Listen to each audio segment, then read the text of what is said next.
The Texas Panhandle in the winter of 1891 did not forgive mistakes, and Mira Doss had made too many to count. She was 22 years old, alone and bleeding from a gash above her left ear when the buckboard finally gave out on the canyon road south of Tascosa. The right rear wheel had cracked clean through a frozen rut at full speed, and the whole rig had listed violently sideways, pitching her into the red-brown dirt like a sack of feed corn. The horse, a borrowed chestnut mare, with a brand she didn't recognize, had snapped her traces and bolted south into the darkness without a backward glance. Mira lay still for a long moment, staring up at a sky so thick with stars it looked like spilled salt on black velvet. She catalogued her injuries the way her father had taught her, the way you check a fence line after a storm. Left knee, throbbing but bending. Right wrist, sore, not broken. Head, bleeding, ringing like a church bell in a small room. She pressed her palm flat against the wound and pushed herself upright. The canyon road was empty in both directions. She had maybe 4 hours until the men from the Alderton ranch found her tracks. She pulled her coat tighter and started walking. She found the homestead, following the smell of wood smoke, down a switchback trail that cut between two tall formations of eroded sandstone. The structure that emerged from the darkness was low and sturdy, built from rough cedar logs with a sod roof and a single window glowing orange with firelight. A lean-to stable stood attached to the left side. Inside it, she could hear a horse shifting its weight in the cold. Mira didn't knock. She didn't have enough left in her for hesitation. She lifted the iron latch and pushed the door open. The man who came off the cot with a rifle leveled at her chest moved faster than she'd expected for someone asleep. He was tall, not dramatically so, but tall enough that his head cleared the low doorframe by inches, broad in the shoulders, lean everywhere else, with close-cropped dark hair and several days of stubble that hadn't decided yet whether it was a beard. His eyes, catching the firelight as he squared his stance, were a deep, steady brown, not the brown of warm things, the brown of river water in November. He looked at her for one long second, at the blood, at the way she was gripping the doorframe to stay upright. He lowered the rifle. "Shut the door," he said. "You're letting the cold in." His name was Cole Draven, and he did not appear to be a man who asked questions he didn't need answers to. He pulled a three-legged stool close to the iron stove and gestured at it without ceremony. Mira sat. He put a dented tin pot on the iron surface and said nothing while she pressed a folded cloth to her head and tried to stop the room from tilting. The homestead was a single room, a cot against the back wall, a work table covered in harness leather and small tools, a rifle rack holding 2 guns and 1 empty peg. A wooden trunk with a hasp block sat beneath the window. On the wall above the hung a framed photograph, sepia and cracked, of a man in a marshal's coat standing next to a younger version of the man across from her.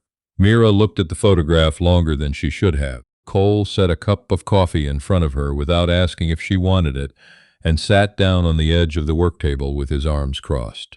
"How far back are they?" he asked. She looked up. "I didn't say anyone was chasing me. You came in off the canyon road in the dark with a busted head and no horse," he said. "Either someone's chasing you, or you've got worse problems than that." She wrapped both hands around the tin cup. The heat went through her palms and up her arms, and she felt some of the shaking subside. 4 hours, maybe less, she said. 3 riders, possibly 4. He nodded once, like she'd confirmed something he'd already calculated. "They know this road?" "The foreman does. Name's Creel Alderton. He grew up east of Tascosa." She watched Cole's expression for the flicker she expected at the name. There wasn't one. "He won't stop tracking when it gets light. He never does. What does he want?" Mira set the cup down. She kept her eyes on the surface of the coffee. "What I'm carrying," she said.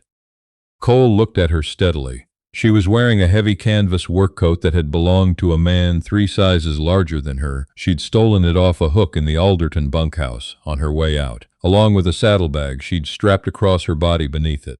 The bag was pressed flat against her ribs under the coat, held in place by the buckled straps. She hadn't taken the coat off since she'd left the ranch house at sundown, and she didn't intend to now. She saw the moment his eyes tracked the irregular shape beneath the canvas. She pressed her forearm flat against her torso. "Don't," she said quietly. His eyes came back up to hers. "I need to look at that head wound. It's fine. It's not fine." You've got dried blood in your ear and you keep blinking wrong. He stood up and moved toward the small shelf above the cot where a tin medical kit sat. I'm not interested in whatever you're carrying, miss. Mira. He pulled the kit down and turned to face her. I'm not interested in it. I'm interested in making sure you don't fall over sideways in the next hour. She watched him open the tin and take out a strip of clean cloth and a small brown bottle of carbolic. His hands were calloused, scarred across the knuckles in the specific way of men who'd done hard physical labor for years, but they were steady, precise. Not the hands of a man who was nervous about what she might be hiding. She made a decision. All right, she said. He cleaned the wound with a focus that suggested he'd done this kind of thing many times before. The carbolic stung badly enough that she had to press her back teeth together, but she didn't make a sound. He noted that. She could tell by the slight shift in his expression, not quite respect, but the earliest movement toward it. You need to keep pressure on this another 20 minutes, he said, tying off the bandage. Then I'll check it again. He stepped back. She reached up and touched the clean cloth at her temple. Thank you, she said. He returned to the work table and sat back down. He picked up a length of harness leather and a small awl, not as a dismissal, but as something to do with his hands. After a moment he said, the Aldertons own half of Oldham County. Creel Alderton's father was a county commissioner up until 3 years ago. He pressed the awl slowly into the leather.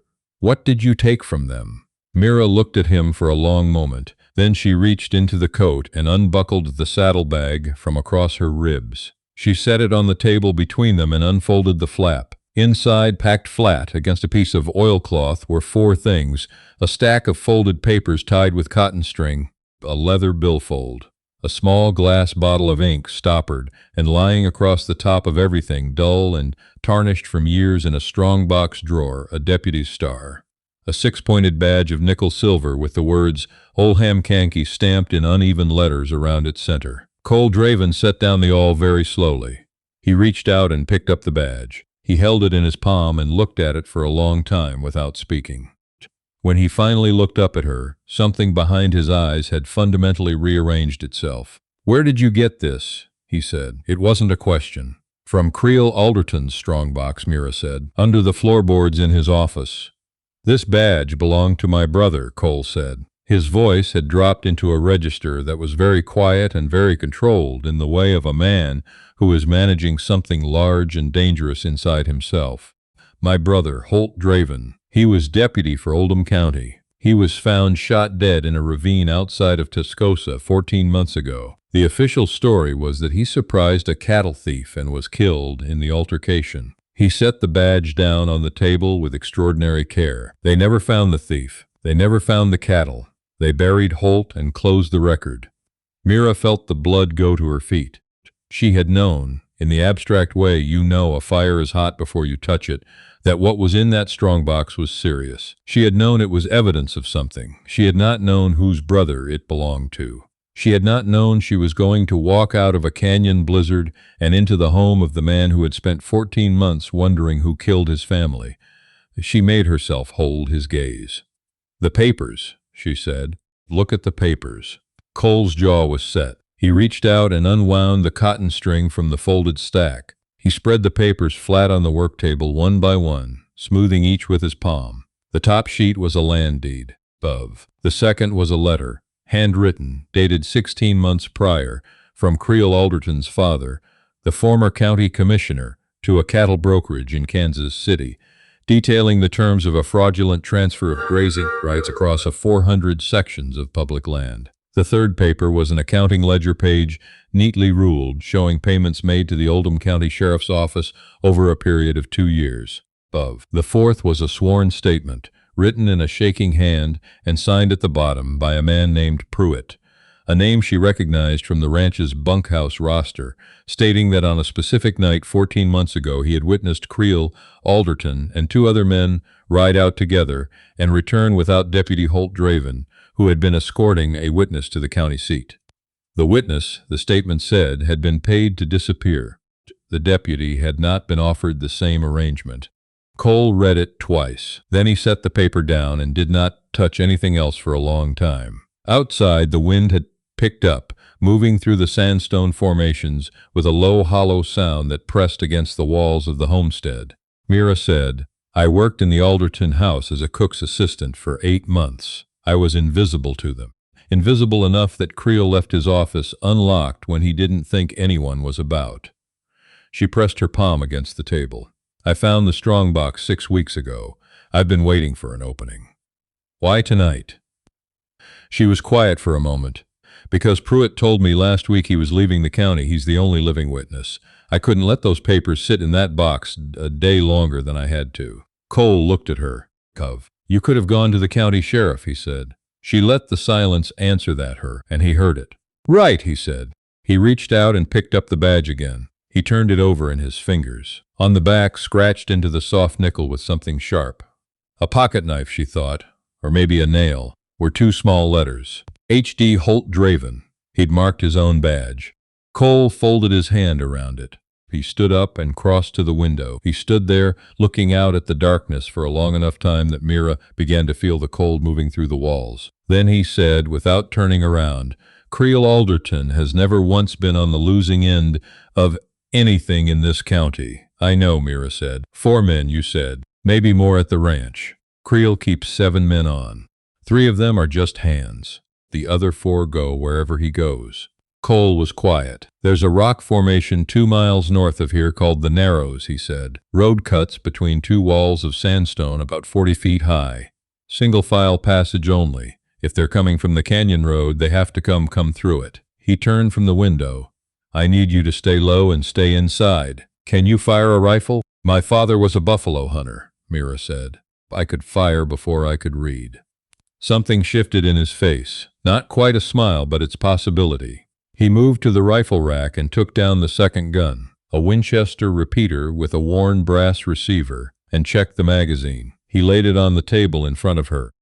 Then he took down his own rifle, a heavy Sharps with a long octagonal barrel, and began loading it with the focused, unhurried movements of a man who has faced worse things than 4 riders in the dark and lived through all of them. "There's one other thing," Myra said. He looked at her. "Creel doesn't know what I found. He just knows I left with the strongbox contents." She paused. "He doesn't know who you are. When he finds this place, he'll think you're a random homesteader who took me in." "He won't think that for long," Cole said. "My brother's name is on the land claim for this property. Holt filed it 2 years ago. Creel Alderton will know who owns this homestead the moment he reads the post." They looked at each other across the firelit room. "Then we don't wait for morning," Cole said. They went out into the cold together. The Narrows was everything Cole had said. A slot in the sandstone that the wind funneled through like a bellows, filling the passage with a high, thin whine. The formations on either side rose sheer and dark against the star-scattered sky. At the northern entrance, the road widened again into open scrubland. Cole positioned himself on the eastern ridge above the passage, lying flat on a narrow ledge of rock with his Sharps propped on a rolled blanket. He'd shown Mira the western approach, a lower shelf, accessible by a scramble up a sandstone face, and left her there, with the Sever with the Winchester and 4 boxes of shells and 1 instruction: "Don't fire until I do." She lay on her stomach on the cold rock and watched the northern entrance to the Narrows. The riders came 20 minutes before dawn. She heard them before she saw them. The creak of saddle leather and the cautious, muffled sound of horses moving slow. 4 silhouettes resolved out of the scrubland dark. At the front, slightly ahead of the others, rode a man with straight-backed posture and a pale duster that caught the ambient starlight. Creel Alderton. He reined up 20 yards short of the Narrows entrance and sat very still. He was scanning the rocks. He was, she realized, smarter than she'd hoped. "Miss Doss." His voice carried cleanly in the cold air. "I know you're in there. You can't have gone farther than this on foot." He moved his horse a step forward. "Bring out the box contents and we can talk about what happens next. You're a young woman with no enemies and no record. This doesn't have to go badly for you." He waited. "The man whose property you passed through," Creel continued, his voice shifting toward something more businesslike and more dangerous. "He's got no stake in this. Send him out first and we—" The Sharps rifle spoke from the eastern ridge like a crack of close lightning. Creel Alderton's horse reared violently. The man to Creel's immediate left, the one who had been moving his hand toward the rifle scabbard, was knocked sideways out of the saddle and hit the ground and did not get up. In the sudden ringing silence, Creel wheeled his horse and drew his pistol, firing 3 fast shots toward the eastern ridge. The other 2 riders broke in opposite directions. One spurred east toward the ridge base. The other swung wide around the western approach, toward Mira. She tracked him as he rode hard along the base of the formation, trying to find the scramble point Cole had shown her. He was 30 yards out. 20. She steadied her breath the way her father had taught her. Let the chest go still, find the quiet moment between heartbeats, and she squeezed the trigger. The horse shied hard left. The rider, caught off balance, pitched forward over the animal's neck and tumbled into the frozen scrub. He came up, limping badly, grabbing for his pistol, and she put a second shot into the rock face 2 feet in front of him. The explosion of shattered stone stopped him cold. He stood there with his hands coming up. "Don't," she said, loud enough to carry. He didn't. On the eastern side, she could hear the sharp, methodical crack of the sharps counting its way through the exchange. Then a pause, then nothing. The nothing lasted long enough to scare her. Then Cole's voice came from the ridge, level and unhurt. "Alderton." In the passage below, Creel Alderton's horse had stopped moving. Creel sat rigid in the saddle, one hand on the reins and the other holding his pistol at an angle that was neither surrender nor threat. His remaining man, the one who'd ridden east, had apparently thought better of the ridge, and was now visible at the narrow's entrance, hands visible, horse turned sideways. "There are papers," Cole said from the ridge. "Signed, witnessed. I expect you know which ones." Creel said nothing. "There's a sworn statement from a man named Pruitt describing what happened to my brother on the 9th of October, 14 months ago." Cole's voice hadn't risen. It was the voice of a man who had been waiting a very long time to say something specific and had finally arrived at the moment. "Holt didn't reach for a weapon. He asked the wrong man, the wrong question about a land transfer, and you decided that was easier to solve with 3 men in a ravine." Creel Alderton turned in the saddle and looked up at the ridge. He could not see Cole, Mira knew. He was looking at darkness and a voice. "You can't prove," he started. "I don't have to prove it to you," Cole said. "I have to prove it to a federal judge. And those papers, combined with a living witness, will do that work considerably better than I could." A pause. "Get down from your horse." The man Mira had pinned below the western shelf let out a slow breath. She heard it from the rock above him. Creel Alderton sat in the saddle for a very long time. She could see his silhouette from her position. The stiff back, the held stillness of a man who has never in his life accepted an outcome he didn't engineer. She had worked in his house for 8 months. She had watched him dismiss people the way other men dismissed flies. She had served him coffee and listened to him conduct the business of the county like a man who owned not just the land but the law that ran across it. She watched his posture change. It was a small thing, a degree of change in the set of his shoulders. But she saw it and she understood it. The moment a man recognizes that the architecture he's built his life on has a crack in the foundation that cannot be plastered over. He dismounted. They rode into Tascosa as the sun came up, the kind of pale, exhausted winter sun that gives everything a gray edge. Cole had secured Alderton's hands with a length of raw leather. The 2 remaining men rode behind them under Mira's watch, the Winchester across her saddle bow. The man she'd unhorsed was riding with a limp and a careful, evaluating silence as though revising some internal assessment of how the night had gone. The federal marshal's office was on the main street. Cole knew the deputy inside, a quiet man named Archer, who had apparently been waiting for something substantial to come through his door for some time. He read the papers once, read them again, and asked 2 careful questions. Then he stood up and began making arrangements. Cole and Mira sat in chairs outside the office in the thin winter sun while the marshal's people moved around them. Mira had not slept. The bandage at her temple had held. Her knee was stiffening in the cold, and she was fairly certain she'd cracked a rib at some point in the night without noticing, because now that the adrenaline was leaving her body, it was making itself known with considerable emphasis. She turned the deputy's badge over in her fingers. Cole had given it to her to hold while they'd been making the arrangements inside, and she hadn't given it back yet. "Holt filed the land claim 2 years ago," she said. Why didn't he live on it?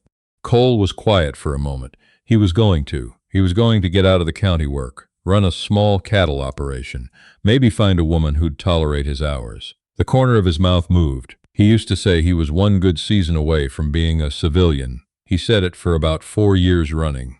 Mira looked down at the HD, scratched into the back of the badge. A man who marks his own name into his badge, she said quietly, knows that things can be taken. Cole turned and looked at her. She didn't look back. She was watching the street where a wagon was making its slow way toward the livery, and a woman in a heavy shawl was arguing amiably with a shopkeeper about the price of something wrapped in brown paper. He was smarter than me in most ways, Cole said. She handed him the badge. He took it. He looked at it for a moment. Then he opened the front of his coat and put it in the breast pocket over his heart and buttoned the flap closed. They sat in the thin sun for a while longer without speaking, and the silence between them was the specific quality of silence that exists between two people who have survived something together and haven't yet found the language for what that means. Archer came out of the office and told them the federal circuit judge was being contacted in Amarillo and they'd be needed for sworn depositions. He said it might take several days. He said there was a boarding house at the end of the street that was clean and reasonable. He said they'd done something that was going to matter for a long time. He went back inside. Cole stood up. He offered his hand to help her up, and she took it, and he didn't let go immediately when she was on her feet. One good season, she said. He looked at her. You said Holt was one good season away from being a civilian. She met his eyes. The winter sun was behind her, and it put him in clean light, and she looked at him steadily. The homestead is still there, the land claim still stands. The cattle operation was his idea, not his alone. The street went on around them. A horse went by. Somewhere behind the marshal's office, a door closed. Cole Draven looked at the woman who had walked out of a canyon blizzard with a dead man's evidence strapped to her ribs and a 4-hour head start on men who did not intend to let her reach morning, and he held on to her hand another moment. You'd have to tolerate the hours, he said. Mira allowed herself, for the first time since she'd left the Alderton house at sundown, something that wasn't quite a smile but was in the same territory. I've been tolerating worse, she said.